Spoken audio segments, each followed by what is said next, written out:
Hello, I'm Justin Katz, and this is Friday, September 24th, and you're watching Last Impressions 51. I'm picking up a little bit of an echo. I hope it's just on my end and not on yours. So today, please take a moment to connect with us wherever you're watching or listening to this. You can like or follow the Rhode Island Center for Freedom and Prosperity on Facebook.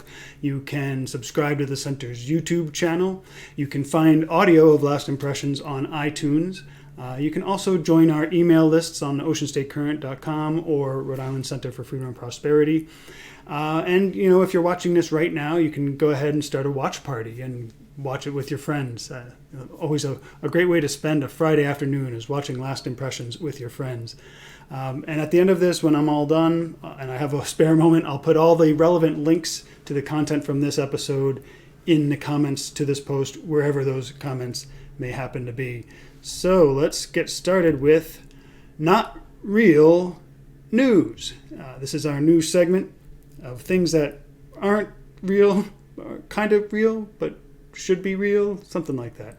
So here in my neck of the woods, the Parent Teachers Organization, that's the PTO, at one of Tiverton's elementary schools, they did a job that government couldn't do.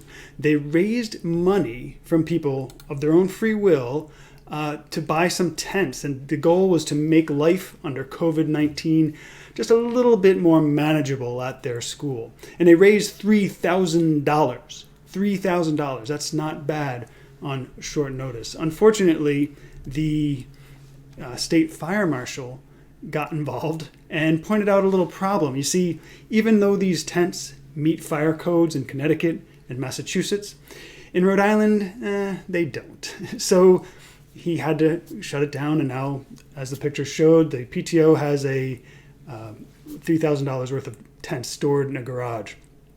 So the good news is that Governor Gina Raimondo and her Secretary of Commerce have pledged to use their emergency superpowers to waive this regulation. It looks like that's the way things are going.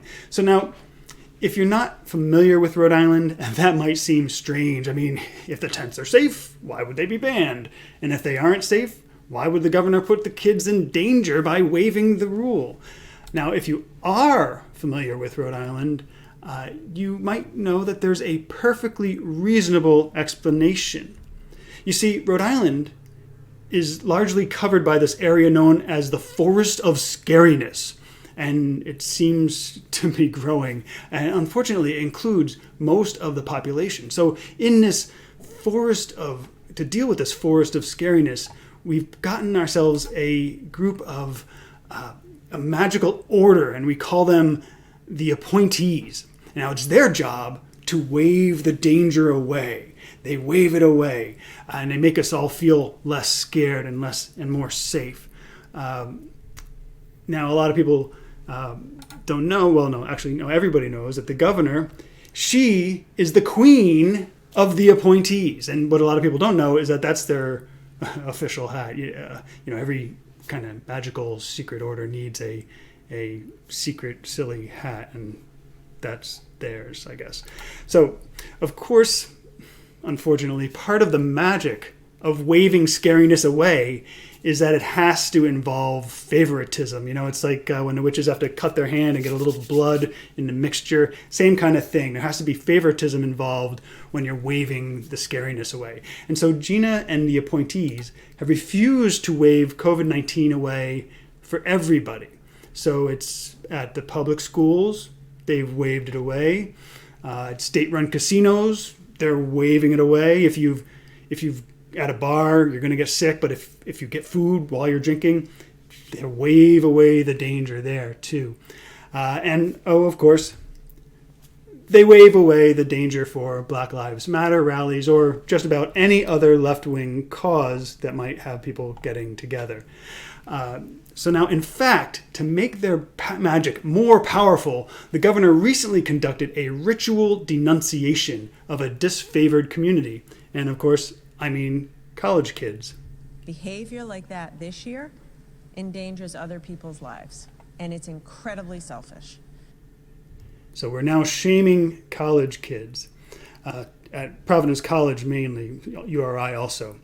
But to help in the effort, 3 legislators, or in one case, an legislator-elect, they're getting involved to help in the effort. They've written a letter to Providence College asking the school to go all online for classes. What they're worried about is that these strange creatures called college students will spread the disease to constituents, those people whose votes these legislators need in order to win an upcoming election. Their letter read in part, and this is an actual real quote, by the way, "These are diverse communities with minority-owned small businesses, working families, senior citizens, children, and young adults." They went on to say, well, actually they didn't, but they might as well have gone on to say, quote, "We call on the college to put a barbed wire fence around the campus and off-campus apartments because we have to protect the people who really matter, at least until we collect their votes, and then we'll defund the police," closed quote. The letter ended with a postscript reading, "P.S. If the students could just send the money they would otherwise spend in our communities directly to us, we'll make sure the people who matter get their fair share," close quote.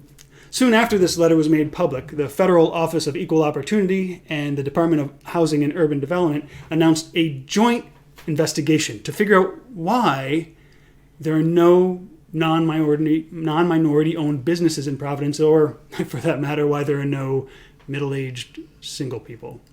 Obviously, this is not real news. On to the conservative binder. So first in the conservative binder today is, if I can find the right button, John DePetro, who's been continuing his efforts to cover what's going on in Rhode Island in a way that the news media in the state won't do it. So he went to cover the recent protest for Breonna Taylor, I think it is, the protesters went out because there were no charges brought in another state against some police officers. They tried to march onto the highway. I guess the police stopped them. But what we see here is John being blocked from covering them. This sign right here, he started it. On the other side of that sign, actually, it says "Death to America" with the KKK, and a picture of a city on fire. I think the kid who's holding that sign probably thought that was maybe a bad idea, so he turned it over so that's not being broadcast to the whole world. What's especially interesting here is that you can't really see him in this looping shot here, but right to the side over here, mostly throughout the ordeal, there were other people who appeared to be news media, and they were just watching. Some of them turned their backs, and I haven't seen anybody report about a "Death to America" sign blocking a conservative journalist from covering the rally. It hasn't seemed to be in any of the news reports, which is strange because, that's that's a reporter trying to do his job. And in fact, these activists or rioters in waiting, or whatever you want to call them, they essentially backed John out of the public park, just gradually moving him that way by harassing him with flashlights and so on and so forth. That's not news we're seeing elsewhere, and we really should.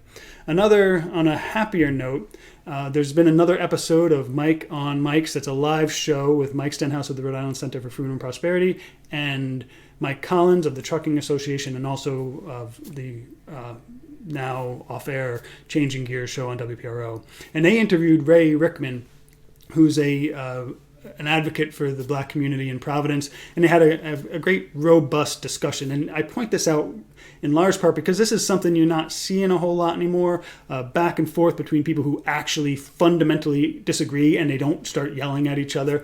You just don't see that. A lot of the mainstream news media, they don't like to have people who fundamentally disagree with them.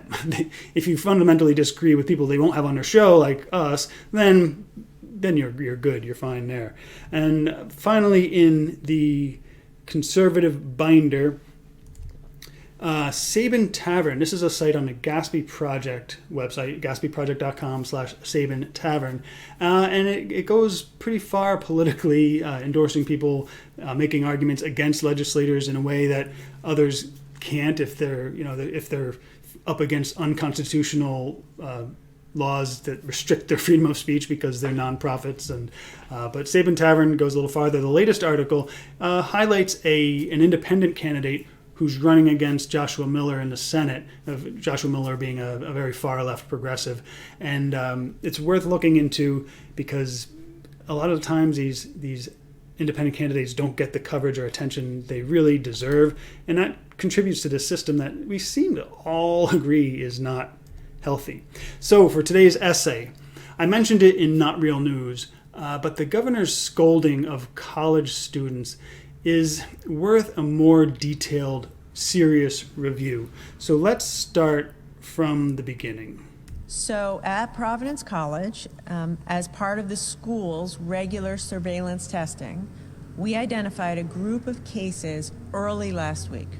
Last Monday, we identified a dozen cases out of 400 people tested that day. The next day, we tested another 400 people, and we found 17 positive cases. So we noticed at that time that many of the students who were testing positive were students living off campus, particularly in apartments on Eaton Street. So kind of interesting to me here, what you see there is the governor of the state calling out students pretty much with their address, giving their specific street. I'm not sure what the point is of that. Except to just shame them even more in their own community and across the state. But another thing to notice about that clip is there really was no outbreak. There was no, in the sense that a lot of us think of it, like an outbreak of symptoms, people getting sick, mucus running down their faces, coughing in the street. There's a regular regime of testing, and students tested positive. Many of them, wouldn't even have known they had the virus had it not been just a regular test and then a contact tracing test. The value of that, you start to wonder. And I mean, it's one thing, as I've said before, if we're going to test people and then handle it maturely and keep it in context, like these are tests, not sick people, and we're just keeping track of it, nothing to worry about. We'll keep a closer eye, but we're getting this outbreak, and other states are saying you can't come to our state because you got a big outbreak, even though it's limited to a small group in a small place that you've identified. We're not handling this maturely. So the next clip.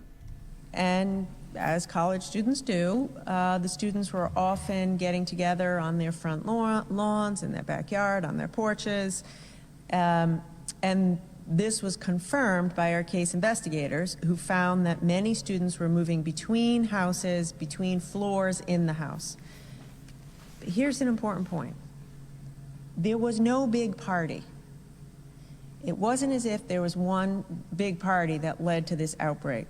People were in small groups, relatively small groups, but their groups were not consistent, and they weren't wearing masks, and they weren't practicing social distancing.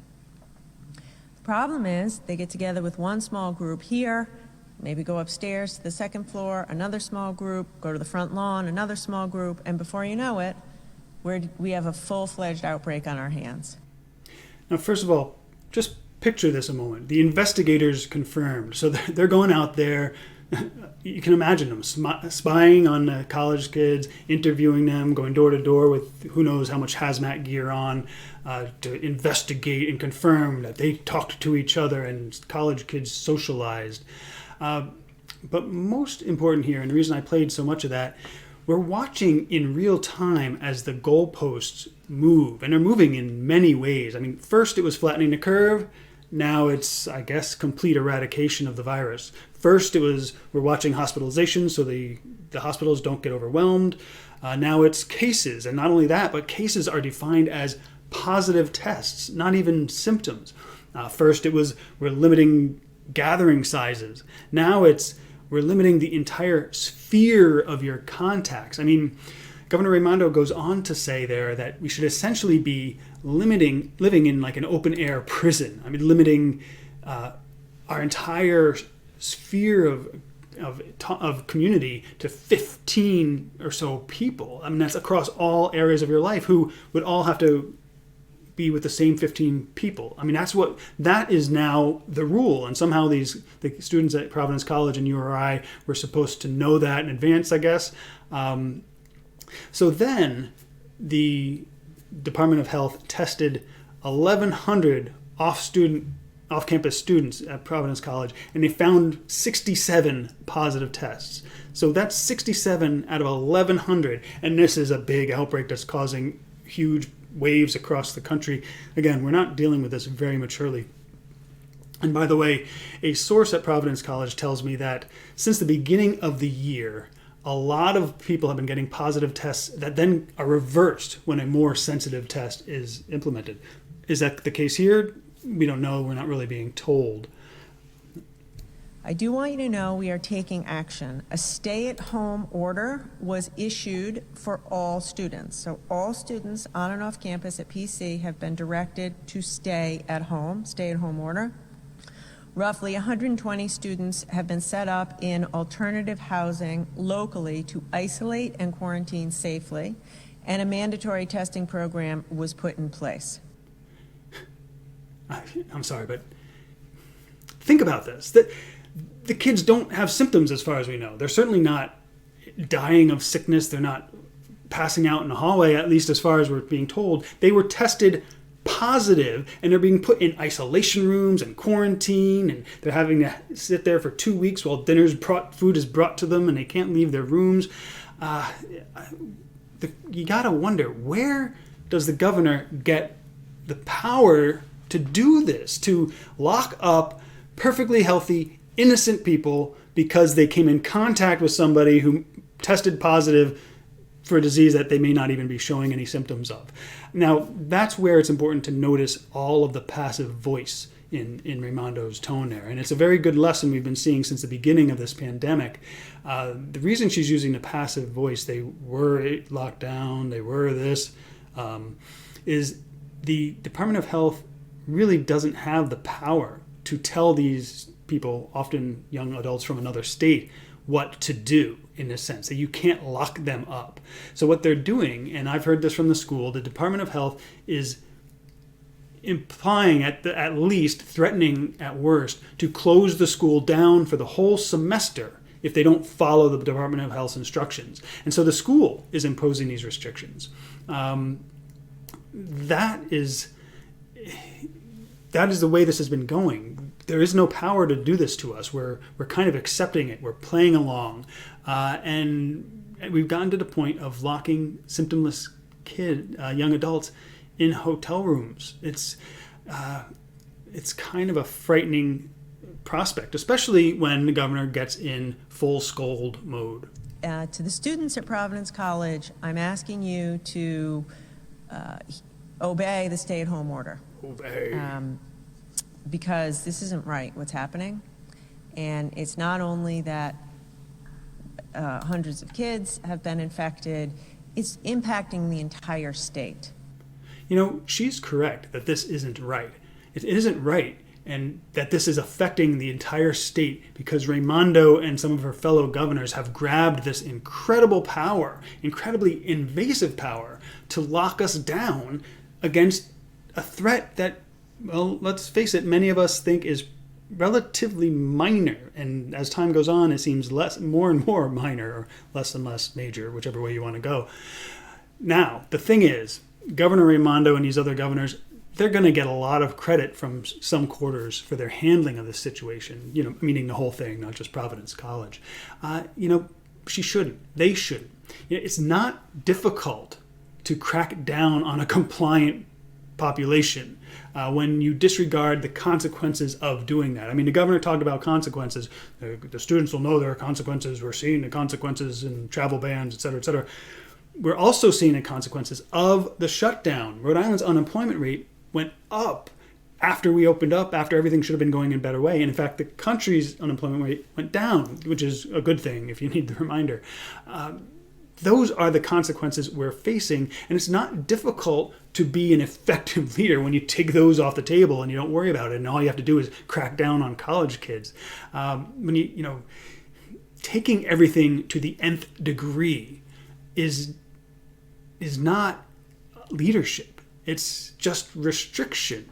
No matter how much local media or what have you might want to pretend that it's good leadership and effective management of the situation. So now later on in the video, and I'm running out of time, so I'm not going to play it all, but she says she's reporting all of this, including presumably the street on which the students live, so that the parents of college students will be reassured. Maybe they should be the opposite. This governor is treating their children like subjects. Frankly, I'd be surprised if there aren't parents out there in the world who hear about this, and what they're learning is not that Rhode Island is going to protect their children, it's that you should never send your children into Rhode Island's grasp, or for that matter, move here and start a business here, start a life here. This isn't the president of Providence College sending home a memo, hey parents, we got this, we know how to handle this. If that were the case, then you might feel reassured. It's kind of a different relationship. Or if you don't like it, you can take your money elsewhere and not go to that college. This is the governor of the state. The state cracking down to reassure people. The governor of a state has the power through the government, especially when our executive orders that she can just issue as she's been doing, has the power to take your money. She has the power to put you in jail. In fact, effectively, that's what she's doing with these college students. I know in my family alone, there are several students who've just gone off to college as freshmen. Not my immediate family, extended family. And we're getting reports from around the country, and in some places there are problems. In others, there's none. The kids are going to parties, they're socializing, masks maybe, maybe not, but it's not a big deal. Now, I don't know if that's because there's just no virus there or because they're just not doing this crazy testing that makes sure it feels like an outbreak. Now, the question we have to ask is, who is standing up for these young adults? There are other ways we could be doing this if we were mature about it. I mean, instead of stay-at-home orders and locking up the students, maybe limit their motion to campus. I mean, anybody who's there has chosen to be there and to take whatever risks those are. And the college could communicate with families, which way do you want to go with this? So limit their motion to campus and, the immediate area where they have houses. But, I'm not encouraging reckless behavior here. But to the young adults out there and the kids who are growing up right now, if you don't start rebelling now, you're going to find yourself in this open air prison your entire life. And if you want some evidence of it, let's go back to our Governor Scold. The other reason that I'm sharing this is let it be a reminder to all of us the consequences of letting our guard down and not following the rules. These are college students doing what college students do, which is going back to campus and having parties and hanging out with their friends. And normally, that's okay, except not this year. Behavior like that this year endangers other people's lives, and it's incredibly selfish. So for all of us who are getting sick of wearing our masks and wish we could have a party and wish we could go back to life as normal, we gotta hang in there. Because the minute we let our guard down, the minute we get lazy or lax, people get sick and bad things happen.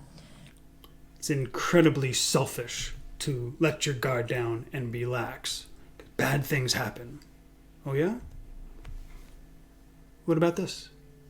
This is okay? 15 kids on their front lawn in college in a small community is deadly, but this is fine? Or, the minute we let our guard down, what about this? Let's say a prayer for just a minute. Come on, pray with me. Ask our Lord, the awesome Almighty, for wisdom, for peace, and for love, and for each of us to find humanity in one another. If you don't know, that was Gina Raimondo speaking to a Black Lives Matter rally, no mask, holding hands the entire time with a guy next to her, no mask, sharing a microphone back and forth with a guy to her left, no mask. Her husband behind her, no mask. A staffer behind next to him, no mask. Another staffer, the policeman, the soldiers, no masks, no masks, no masks. Yeah, incredibly selfish. You know, she ended on that prayer asking to find humanity in one another. Part of finding humanity in one another is treating everybody equally. Gina Raimondo isn't doing that. And you know what? She's being unequal with dictatorial powers. And that's something, if you're looking for something to rebel against, there you go.